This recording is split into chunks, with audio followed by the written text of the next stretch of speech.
देश आज भारत के पूर्व राष्ट्रपति और शिक्षाविद डॉक्टर राधाकृष्णन जी को उनके जन्म दिवस पर आदरांजलि दे रहा है। और ये हमारा सौभाग्य है कि हमारे वर्तमान राष्ट्रपति भी टीचर हैं। उनका जीवन का प्रारंभिक काल उन्होंने एक शिक्षक के रूप में काम किया और वो भी दूर सुदूर उड़ीसा के इंटीरियर इलाके में, और वहीं से उनकी जिंदगी अनेक प्रकार से हमारे लिए ये सुभग संयोग है। और ऐसे टीचर राष्ट्रपति के हाथ से आपका सम्मान हुआ है, तो ये और आपके लिए गर्व की बात है। देखिए, आज जब देश आजादी के अमृतकाल के अपने विराट सपनों को साकार करने में जुट चुका है, तब शिक्षा के क्षेत्र में राधाकृष्णन जी के प्रयास हम सभी को प्रेरित करते हैं। इस अवसर पर मैं राष्ट्रीय पुरस्कार प्राप्त आप सभी शिक्षकों को, राज्यों में भी इस प्रकार के पुरस्कार दिए जाते हैं, उन सबको भी मैं बहुत बहुत बधाई देता हूं। साथियों, अभी मेरी अनेक शिक्षकों से बातचीत करने का मौका मिला। सब अलग अलग भाषा बोलने वाले हैं, अलग अलग प्रयोग करने वाले लोग हैं। भाषा को अलग होगी, क्षेत्र अलग होगा, समस्याएं अलग होगी, लेकिन ये भी है कि इनके बीच में आप कितने ही क्यों न हो, आप सबके बीच में एक समानता है, और वो है आपका कर्म, आपका विद्यार्थियों के प्रति समर्पण। और ये समानता आपके अंदर जो सबसे बड़ी बात होती है, और आपने देखा होगा जो सफल टीचर रहा होगा वो कभी भी बच्चे को ये नहीं कहता है कि चल ये तेरे बस का रोग नहीं है, नहीं कहता है। टीचर की सबसे बड़ी जो स्ट्रेंथ होती है वो पॉजिटिविटी होती है, सकारात्मकता। कितना ही बच्चा पढ़ने में लिखने में पूरा, अरे करो बेटे हो जाएगा, अरे देखो बेटे करो, देखो देखो उसने किया तुम भी करो हो जाएगा, यानी आप देखिए उसको पता भी नहीं है, लेकिन टीचर के गुणों में होता है। वो हर बार पॉजिटिव ही बोलेगा, वो कभी किसी को नेगेटिव कमेंट करके निराश कर देना, हताश कर देना उसके नेचर में नहीं है। और एक टीचर की भूमिका ही है जो व्यक्ति को रोशनी दिखाने की काम को करती है, वो सपने बोती है। टीचर जो है ना, वो हर बच्चे के अंदर सपने बोता है और उसको संकल्प में परिवर्तित करने की ट्रेनिंग देता है कि देख ये सपना पूरा हो सकता है, तुम एक बार संकल्प लो, लग जाओ। आपने देखा होगा कि वो बच्चा सपनों को संकल्प में परिवर्तित कर देता है, और टीचर ने जो रास्ता दिखाया है उसे वो सिद्ध कर करके रहता है। यानी सपने से सिद्धि तक की इस पूरी यात्रा उसी प्रकाश पुंज के तहत होती है जो किसी टीचर ने उसकी जिंदगी में सपना बोया था, दिया जलाया था, जो उसको कितनी ही चुनौतियों अंधेरों के बीच में भी रास्ता दिखाता है। और अब देश भी आज नए सपने, नए संकल्प लेकर के एक ऐसे मोड़ पर खड़ा है कि आज जो पीढ़ी है, जो विद्यार्थी अवस्था में है, 2047 में हिंदुस्तान कैसा बनेगा ये उन्हीं पर होने वाला है, और उनका जीवन आपके हाथ में है। इसका मतलब हुआ कि 2047 को देश गढ़ने का काम आज जो वर्तमान में टीचर हैं, जो आने वाले 10 साल 20 साल सेवाएं देने वाले हैं, उनके हाथ में 2047 का भविष्य तय होने वाला है। और इसलिए आप एक स्कूल में नौकरी करते ऐसा नहीं है, आप एक क्लासरूम में बच्चों को पढ़ाते ऐसा नहीं है, आप एक सिलेबस को अटेंड करते ऐसा नहीं है, आप उसके साथ जुड़ करके उसकी जिंदगी बनाने का काम और उसकी जिंदगी के माध्यम से देश बनाने का सपना लेकर के चलते हैं। जो टीचर का सपना खुद का ही छोटा होता है, उसके दिमाग में 10 से 5 का ही भरा रहता है, आज 4 पीरियड लेने हैं वही रहता है, तो वो उसके लिए वो भले तनख्वाह जाता है, एक तारीख का वो इंतजार करता है, लेकिन उसको आनंद नहीं आता है। उसको वो चीजें बोझ लगती है। लेकिन जब उसके सपनों से जुड़ जाता है, तब ये कोई चीज उसको बोझ नहीं लगती है। उसको लगता है कि अरे, मेरे इस काम से तो मैं देश का इतना बड़ा कंट्रीब्यूशन करूं। अगर मैं खेल के मैदान में एक खिलाड़ी तैयार करूं और मैं सपना संजोऊं कि कभी न कभी मैं उसको दुनिया में कहीं न कहीं तिरंगा झंडे के सामने खड़ा हुआ देखना चाहता हूं, आप कल्पना कर सकते हैं आपको उस काम का आनंद कितना आएगा, आपको रात रात जागने का कितना आनंद आएगा।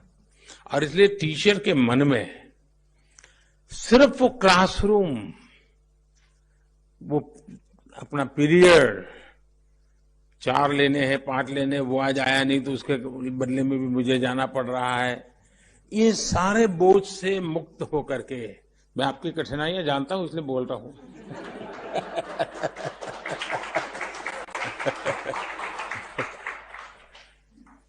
तो उससे बोझ से मुक्त होकर के अगर हम इन बच्चों के साथ, उनकी जिंदगी के साथ जुड़ जाते हैं। दूसरा, अल्टीमेटली हमें बच्चे को पढ़ाना तो है ही है, ज्ञान तो देना है, लेकिन हमें उसका जीवन बनाना है। देखिए, आइसोलेशन में और साइलोज में जीवन नहीं बनते हैं। क्लासरूम में वो एक देख लें, स्कूल परिसर में कुछ और देखें, घर परिवेश में कुछ और देखें, तो बच्चा कॉन्फ्लिक्ट और कॉन्ट्रडिक्शन में फंस जाता है। उसको लगता है मां तो ये कह रही थी और टीचर तो ये कह रहे थे और क्लास में बाकी जो लोग थे वो तो ऐसा बोल रहे थे। उस बच्चे को दुविधा की जिंदगी से बाहर निकालना है हमारा काम है। लेकिन उसका कोई इंजेक्शन नहीं होता है कि चलो आज ये इंजेक्शन ले लो तुम दुविधा से बाहर, टीका लगा दो दुविधा से बाहर, ऐसा तो नहीं है। और इसके लिए टीचर के लिए बहुत जरूरी है कोई इंटीग्रेटेड अप्रोच हो उसका। कितने टीचर हैं जो स्टूडेंट्स के परिवार को जानते हैं, कभी परिवार को मिले हैं, कभी उनसे पूछा कि भाई घर आके क्या करता है, कैसा करता है, आपको क्या लगता है, और कभी ये बताया कि देखिए भाई मेरे क्लास में आपका बच्चा आता है, इसमें ये बहुत बढ़िया ताकत है जी, आप थोड़ा इसको घर में भी जरा देखिए, बहुत आगे निकल जाएगा। मैं तो हुई हूं, टीचर के नाते मैं कोई कमी नहीं रखूं, लेकिन आप थोड़ी मेरी मदद कीजिए। तो उन घर के लोगों के अंदर भी एक सपना बो करके आप आ जाते हैं और वो आपके सहयात्री बन जाते हैं। फिर घर भी अपने आप में एक पाठशाला संस्कार की बन जाती है। जो सपने आप क्लासरूम में बोते हैं, वो सपने उस घर के अंदर फुलवाड़ी बन करके पुलकित होने की शुरुआत कर देते हैं। और इसलिए क्या हमारी कोशिश है क्या? और आपने देखा होगा एक आध स्टूडेंट आपको बड़ा ही परेशान करने वाला दिखता है, ऐसा ही है, समय खराब कर देता है, क्लास में आते ही पहली नजर वहीं जाती है, तो आधा दिमाग वहीं खराब हो जाता है। टीचर, मैं आपके भीतर से बोल रहा हूं।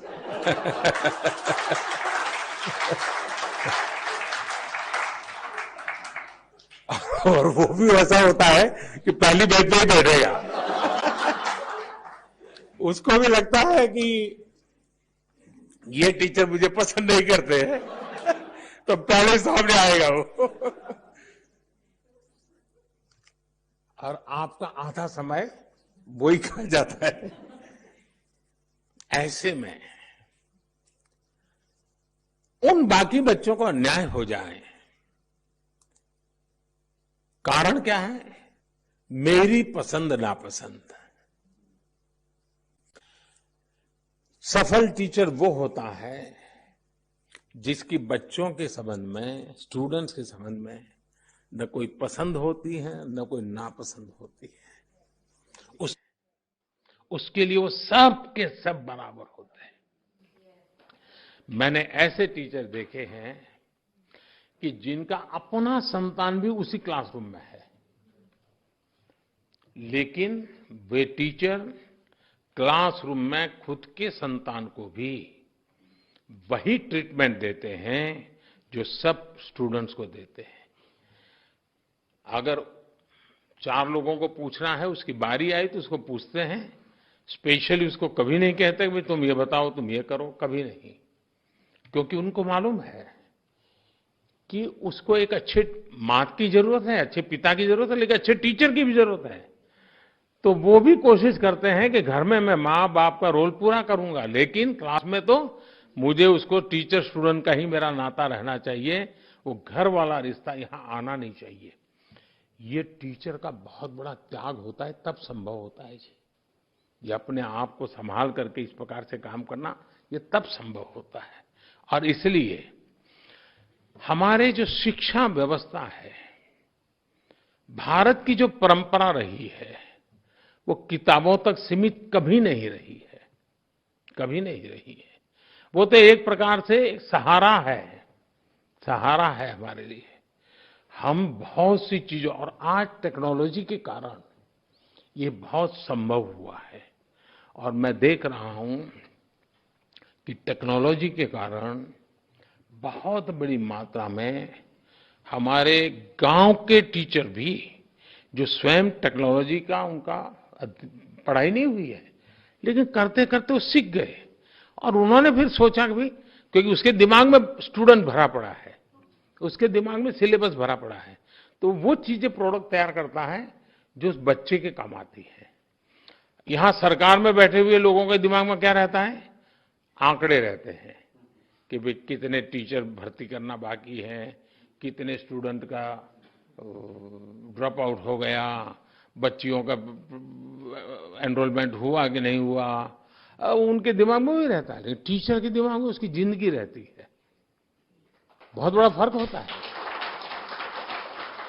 और इसलिए अगर टीचर इन सारी जिम्मेवारियों को ढंग से उठा लेता है, अब हमारी जो राष्ट्रीय शिक्षा नीति आई है, इसकी इतनी तारीफ हो रही है, इतनी तारीफ हो रही है।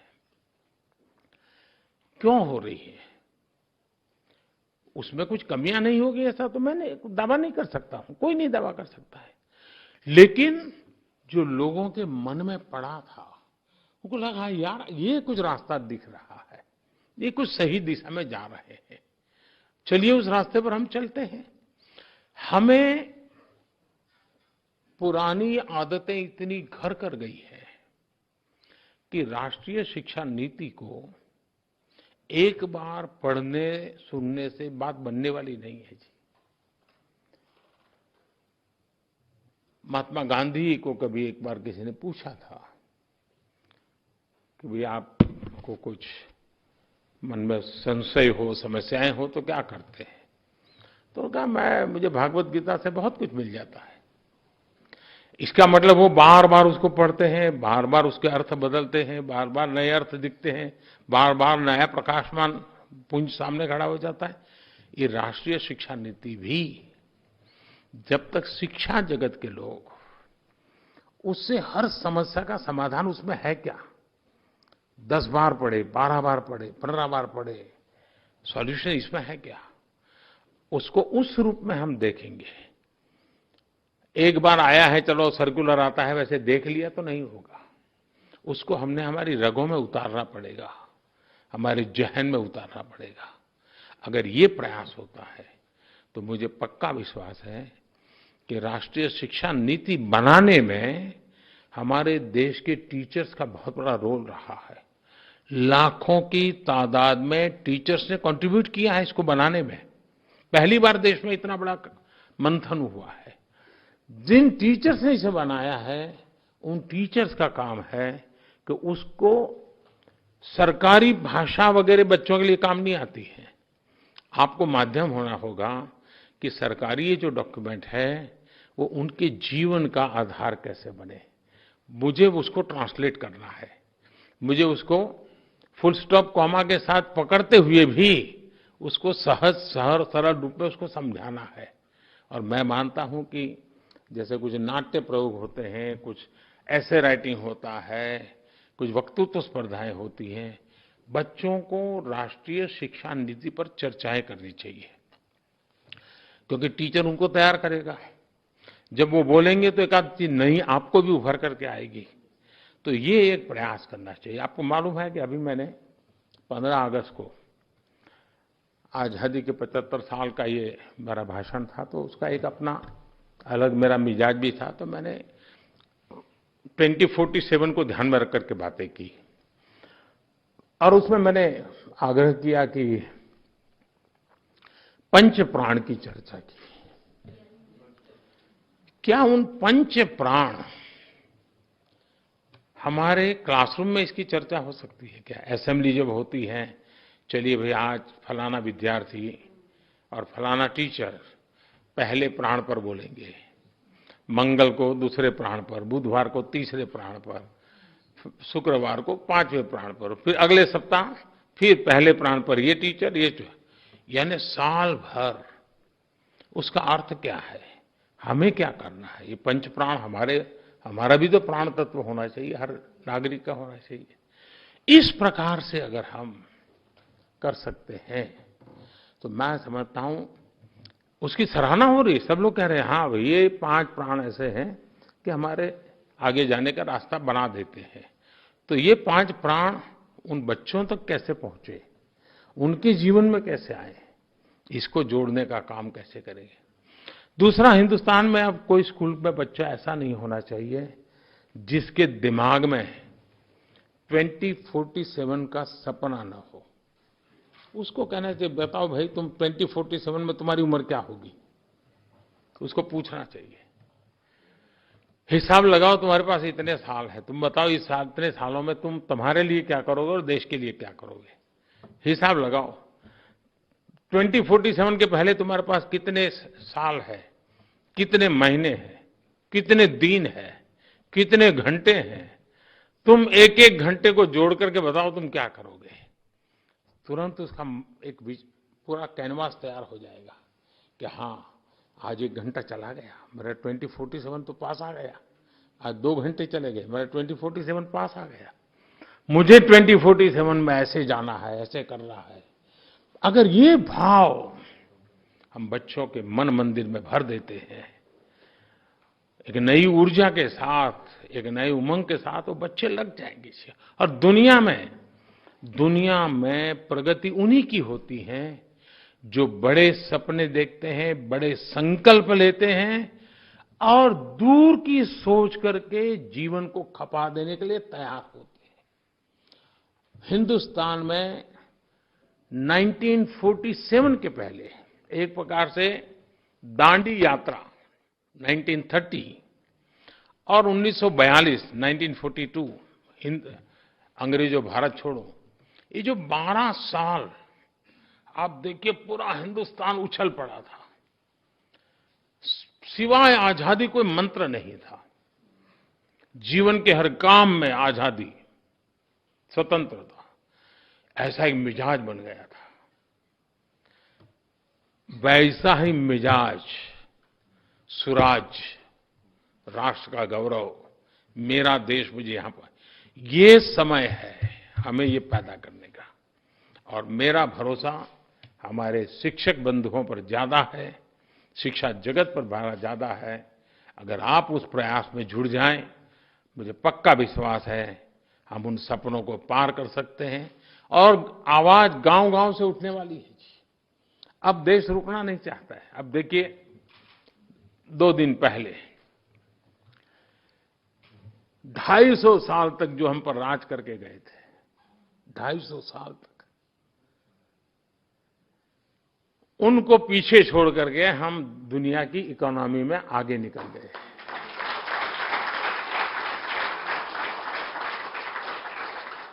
छह नंबर से 5 नंबर पर आने का जो आनंद होता है, उससे ज्यादा आनंद इसमें हुआ। क्यों? 6 से 5 होते तो होता थोड़ा आनंद, लेकिन ये 5 स्पेशल है क्योंकि हमने उनको पीछे छोड़ा है। हमारे दिमाग में वो भाव बढ़ा है, वो तिरंगे वाला 15 अगस्त का। 15 अगस्त के तिरंगे का जो आंदोलन था उसके प्रकाश में ये 5वां नंबर आया है और इसलिए उसके अंदर वो जिद भर गई है कि देखा मेरा तिरंगा और फहरा रहा है। ये मिजाज बहुत आवश्यक है और इसलिए 1930 से 1942 तक का देश का जो मूड था, देश के लिए जीने का, देश के लिए जूझने का और जरूरत पड़ी तो देश के लिए मरने का, आज वो मिजाज चाहिए। मैं मेरे देश को पीछे नहीं रहने दूंगा। हजारों साल की गुलामी से बाहर निकले हैं, अब मौका है, हम रुकेंगे नहीं, हम चल पड़ेंगे। ये मिजाज पहुंचाने का काम सभी हमारे शिक्षक वर्ग के द्वारा हो तो ताकत अनेक गुना बढ़ जाएगी, अनेक गुना बढ़ जाएगी। मैं फिर एक बार, आप इतना काम कर करके अवार्ड प्राप्त किए हैं, लेकिन अवार्ड प्राप्त किया इसलिए मैं ज्यादा काम दे रहा हूं। जो काम करता है उसी को काम देने का मन करता है, जो नहीं करता है उसको कौन देता है। और शिक्षक का मेरा भरोसा रहा है कि वो जिम्मा लेता है तो पूरा करता है। तो इसलिए मैं आप लोगों को कहता हूं, मेरी तरफ से बहुत बहुत शुभकामनाएं, बहुत बहुत धन्यवाद।